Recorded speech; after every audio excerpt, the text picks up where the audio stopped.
お疲れ様です。加藤です。えっと、あのですね、おかげさまでチャンネル登録者数が10万人を超えまして、銀の盾をもらいました。本当に、こんなチャンネル登録してくださった方、ありがとうございます。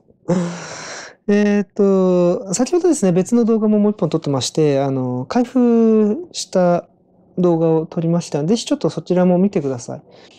そちらではですね、銀の盾の、開封記念としまして、アメリカ一周でかかったお金の説明っていうのをさせてもらいました。あの、僕はなんか2022年にアメリカ一周して、そういった話を人にすると必ず聞かれるのが、お金どんぐらいかかったのっていうのを結構聞いてくる人多かったんで、なんかちょっとそれについてかかったお金を集計してですね、先ほど話しました。で、こちらの動画では、ベトナム縦断どんだけお金がかかったのっていうのを話そうかなと思います。っていうのはですね、2022年に僕アメリカ一周しましたけど、その翌年の2023年には、ベトナムを縦断したんですよね。で、その話をしても、何が一番美味しかったとか、どこが一番良かったって聞いてくれる人もいるんですけど、やっぱり、どんぐらいお金かかるのって聞いてくれる人が多くて、そう。だから、いくらかかったのっていう質問に対してちょっとお答えしたいなと思います。ただですね、ちょっとアメリカ一周の方もぜひ見てください。で、比較してくれると嬉しいんですけど、アメリカ一周はやっぱアメリカって広大な国ですから、約40日間かかったんですよね、鉄道で一周するのに。それに比べるとベトナムは、やっぱりアメリカと比べちゃうと数十分の1の国土なので、かかった日数は14日間です。だからそんなに長くかかってないです。で、日数が違うってことは当然費用も全然その分小さくなってますんで、お金は正直ベトナムの方はそんなかかってないです。でもですね、はっきり言って、なんていうんですか、かけたお金が高ければ高いほど楽しいってわけでもないですからね。ベトナムもすごい楽しかったです。ベトナムにはですね、統一鉄道っていう結構有名な寝台特急がありまして、バックパッカーの聖地みたいな扱いをされてます。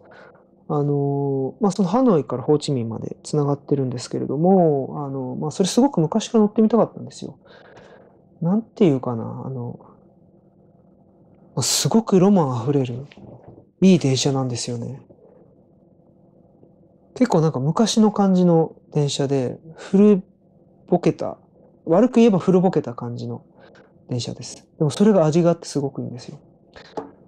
なんていうかな、なんか実際に乗ってすぐで、なんか、旅してるとめちゃくちゃ東南アジアに来てるなって感じがする。すごくいいおすすめの鉄道なんで、なんか東南アジア好きな人は僕人生で一度でいいからあれ乗ってみてほしいですね。めちゃくちゃいいんですよ。でもなんかめちゃくちゃいいんですよっていろんな人に言っても、あんまりなんかですね、統一鉄道って実は日本人とか、アジアの人よりも、どっちかというと欧米人に人気な旅行の目的地でして、なんかですね、駅に行くとアメリカとかフランス、あとオーストラリアの人が多いですね。めちゃくちゃ多いです。駅に行くとなんか白人の方がめちゃくちゃいるみたいな、なんかちょっとアンバランスな部分を感じるんですけれども、なんかそんな感じな、鉄道が統一鉄道です。すごい、でもすごいです。本当におすすめですよ。でもですね、なんで、統一鉄道ってあんまり現地の人使ってないのかなと思ったんですよね。白人の方もすごい多いですよね。もちろん現地の人いっぱい使ってるんですけども、ずっと乗ってる人が少ないんですよ。で、なんでかなと思ったら、なんか統一鉄道よりも、今は飛行機を使えば、すぐにハノイとかホーチミンの間移動できちゃうから、もういらないんだよねって話を言われました。35時間とか、そんぐらいかかるんですよね。ハノイ、ホーチミン間を鉄道で移動すると。ただ、飛行機だと、1、2時間で行っちゃうんで、1時間45分かな。なんかそんぐらいで行っちゃうんで、そりゃ飛行機で行きますよね。だから、なんか、僕みたいな海外から来たバックパッカー以外は、長距離では使わないって話を言われました。あ、そういうもんなんだなって感じでしたね。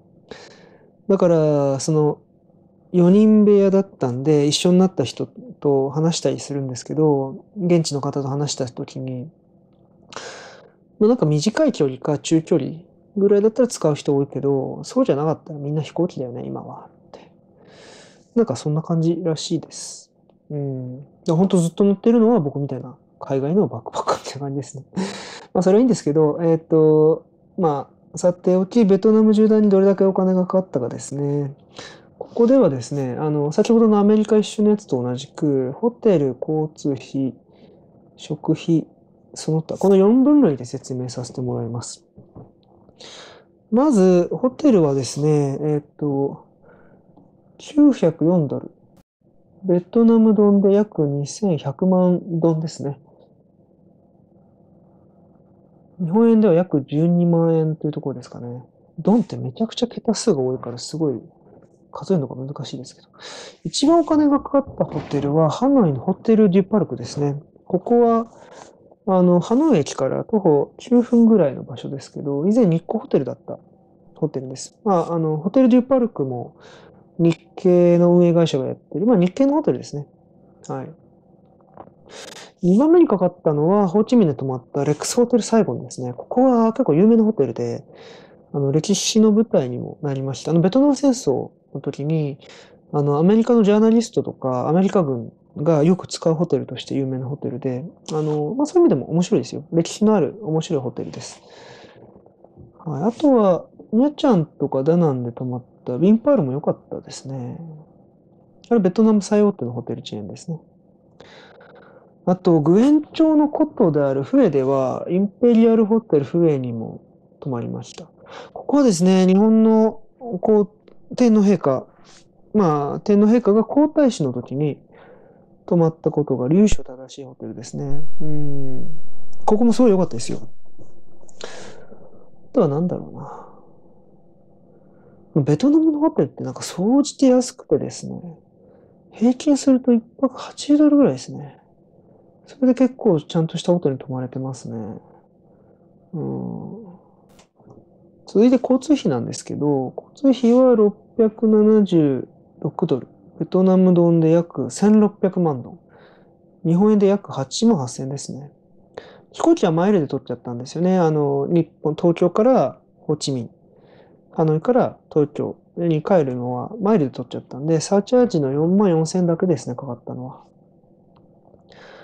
で、僕は統一鉄道はですね、ホーチミンからハノイに行くっていうルートにしたんですけど、ホーチミン、ニャッチャン、ダナン、ここは日本で言うと名古屋、真ん中の都市ですね。で、ダナンからフエは京都みたいな昔の古都です。で、フエからハノイ、もう4回乗りました。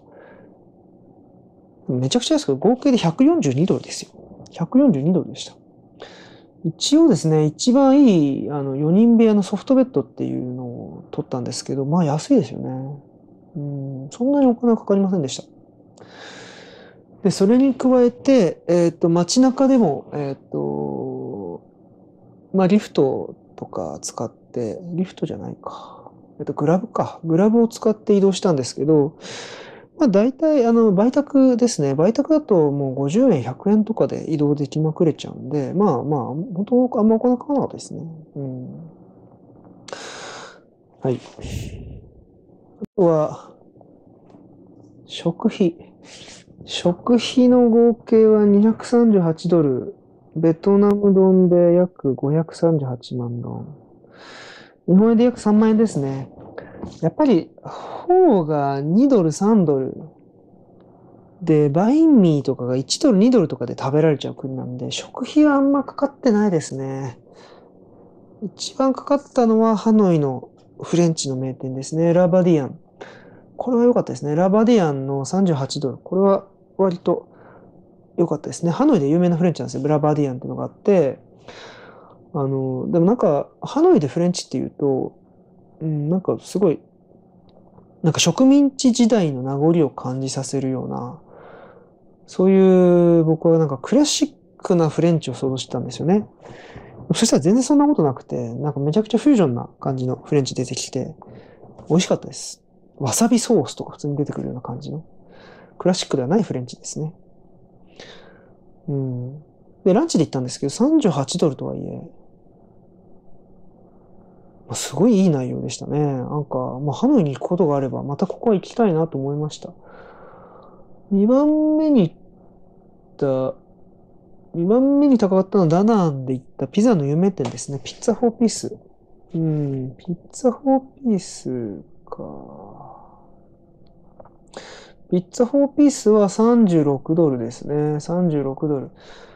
ピザもすごく美味しいんですけど、内装とか雰囲気が凝っててですね、なんか銀座にお店があっても知らないなと思うぐらい、レベルの高い、かなりいいピザ屋さんでした。ピザが主体ですけど、イタリアンって感じですね。これはですね、ベトナムに駐在していた先輩が勧めてくれたんで、行ったんですよ。その先輩もベトナムに行くことがあって絶対ホーピースに行きたいって言ってたぐらいなんで、やっぱいいですよね。ザ・ホーピース。ただこれなんかさっきホームページ見たらですね、いや、すごいなと思ったのが、なんか人気になりすぎて、なんかベトナム各地に31店舗あるんですね。ベトナム中にありますね。で、カンボジアとかインドにも進出してるみたいだし、今では東京の虎ノ門にもお店が、あるみたいです。だから日本人が向こうに行って作ったものが、すごい人気になって、東京にまた戻ってきたみたいな感じですね。でもこれすごい美味しかったですね。ホーピーサは間違いない、外れがない、絶対美味しい場所ですね。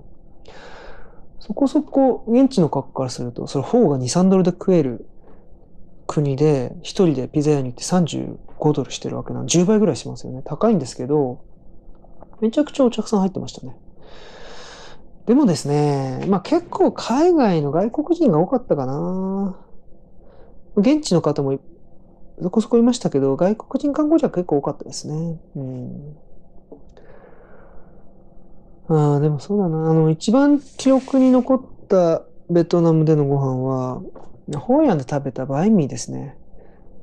バーミーフォーンっていう、お店が、ホイアンにあるんですよ。ホイアンっていうのはダナンから1時間ぐらい車で、1時間、40分ぐらい車で南に下ったところにある港町なんですけど、町自体がもう全部世界遺産っていう、すごい古い時代からある港町です。江南国って呼ばれた時代があるんですね。ベトナムって統一していた時期ってそんな多くなくて、北部と南部と中部に、北部と中部と南部に分かれたことあるんですけど、今、その江南国と呼ばれた時代のベトナムの主要な貿易港なんですけど、とてもいい場所なんですよね。そこで食べたバインミーはめちゃくちゃ美味しかったです。世界で一番美味しいバインミーって言われているバインミー屋さんがあるんですよ。それがそのバーンミーフォーンですね。あそこでミックスのバインミーを食べて、で、これが確かたった1.3ドルぐらい、なんか3万ドンとかだったかな。めちゃくちゃ安い。1、2ドルで食えるんですよ。でも、美味しかった。もうなんか、中にある具材も美味しいんですけど、バインミーっていうのは、フランスパンにベトナムの食材をなんか入れたようなサンドイッチなんですけど、このフランスパンがめちゃくちゃ美味しくて、ベトナム中にバインミー屋さんってあるんですよね。ほんと街角にバインミー屋さんどこでもあるみたいな、そんなレベルでバインミーやったんですけど、世界で一番と言われるだけあるバインミー屋さん。めちゃくちゃ美味しかったですね。なんか、本当に美味しかったな。僕あれ食べるためだけにもう一回本屋を訪れてもいいと思えるぐらい美味しかったです。なんか良かったですね。すごい軽い感じで。でも甘みのある美味しいフランスパンだったな。はい、最高に美味しかったのは、そのバインミーなんですけど、あとは、その他ですね、アザーズ。他は合計で123ドル、ベトナムドンで約282万ドル、日本円だと1万6000円ぐらいですかね。ハローワンツアーが、日帰りだけど56ドルしてますね。これが一番お金かかりました。時点が、フエの資金料と定量のチケット。これが40ドルしてますね。ハロンマンもね、世界遺産ですごいいい観光地でしたけど、僕は歴史が好きなので、ヒストリーオタク的なところがあるんで、やっぱフエの資金量と定量は最高に面白かったな。グエン朝っていうのが今のベトナムになる前の時代の封建制の最後の王朝、帝国があるんですよね。で、グエン朝って13代まであるんですよ。13代まであるんですけど、13代のバオ大帝っていうのは、もうグエン朝が亡くなった後に、しかもフランスで死んでるんで、いわゆる定量っていうお墓はないんですよね。だから1代から、初代から12代まであるんですけど、これをなんかいろいろちょこちょこ見ると面白いのが、何が面白いかって、グエン朝の初期、だいたい4代ぐらいまでとかって、めちゃくちゃお墓が中国調なんですよ。竜があって、漢字でいろいろ書いてあって、めちゃくちゃ中国的なんです。やっぱベトナムっていうのは中国にくっついてますから、中国の影響をめちゃくちゃ受けてます。一部の時代は、ベトナムっていう、地域自体が中国の一部だった時代もあるんで、やっぱ中国の影響ってすごいでかいんですよね。華僑とかそういう制度もありましたし。だから4代ぐらいまでとかを見ると、すごい中国調なんですけど、その後、時を経るに至って、どんどんフランス調になっていくんですよね。西洋調って言いますか。そう。で、最後12代開元帝だったかな。あそこの見ると、もう完全フランス式。12代はフランスに勉強に行ったりして、で、フランスに擁立されてる、皇帝なんで、もうなんか西洋式の宮殿みたいなお墓なんですよね。なんかああいうの見るとやっぱり植民地の悲哀を感じるっていうのもありますけど、なんていうんですか、歴史のロマンですよね。一言言っちゃえば歴史のロマン。よく言えば歴史のロマンを感じます。だけどなんていうかベトナム人とか、ベトナムっていう国がなんかすごく難しい時代を生き抜いてきたんだなっていうのを感じさせますし、すごい難しい世界情勢の中でもなんとかこうやって国を保ってきたんだなっていうのを感じさせるような、なんかすごいいい世界遺産ですね。そう、フエの資金寮っていう、宮殿自体はもちろん世界遺産なんですけど、定陵っていうそのお墓も全部世界遺産なんですよね。ぜひ見ていただけるといいかなと思います。本当にいいですよ。面白いです。でもなんかそうやっていろいろ見たんですけど、合計123ドルですから、そんなお金かかってないですね。はい。というわけで、ホテルで1940ドル。交通費675ドル、食費237ドル。その他123ドルなので、合計は、1941ドル。ベトナムドンで約4500万ドンですね。日本円だと約32万4000円ぐらいですね。ちょっと他の動画本当見ていただければですけど、アメリカ一周が1万2972ドル、日本円で167万9892円かかったことを考えると、ベトナム縦断はかなり安く上がりました。そもそもベトナム14日でアメリカ40日、全然日数が違うんで、日数3倍違いますからね。当然金額も変わりますね。あと単純にやっぱアメリカとベトナムは物価が違いすぎますね、さすがに。しかしですね、統一鉄道でベトナムを縦断する旅っていうのはアメリカ負けないぐらい楽しかったですよ。バックパック旅行っていうのは別に、金額ではないですね。行きたいところに行く。で、なんか面白い経験をする。それがバックパッカーだと思うんで、別に金の高ではないですね。はい。さて、もしこれ見てくださってる方が、ベトナム統一鉄道に乗ってみようと思ったら、ぜひ参考にしてください。ベトナム縦断の費用は1941ドル。ベトナムドンで約4500万ドン。日本円で約32万4000円でした。ベトナムって高成長の国ですからね。10年後ぐらいにこの費用感見返したら、もしかしたら、昔はこんなに安くベトナムを縦断できたんだなとか、思うんでしょうね、きっとね。はい、というわけで、ベトナム縦断の費用っていうのは、結構安く収まりましたね。そんなにかかりはしませんでした。旅行計画している方は、参考にしてくださいますと幸いでございます。それでは、最後まで視聴してくださってありがとうございました。失礼します。